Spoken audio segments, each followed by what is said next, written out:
আইনমন্ত্রী সব কথা জিজ্ঞেস করতেও আপনাকে ভয় লাগে, তারপরেও একদম ব্যক্তি জীবন নিয়ে কি আপনি কিছু বলতে চান? আমি নিজে থেকে প্রশ্ন করব না, কিন্তু প্রশ্ন করেন আমার কি জানতে চান আমি আপনার পারিবারিক জীবন নিয়ে জানতে চাই। আমরা কিছুটা জানি, আপনি এর চেয়ে বেশি কিছু বলতে চান কিনা? আমি 1987 সালে ডিসেম্বরের 18 তারিখে বিয়ে করি।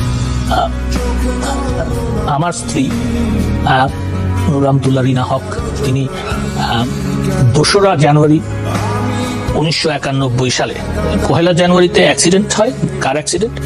2রা জানুয়ারি 1991 সালে 2:45 ইন্তেকাল করে।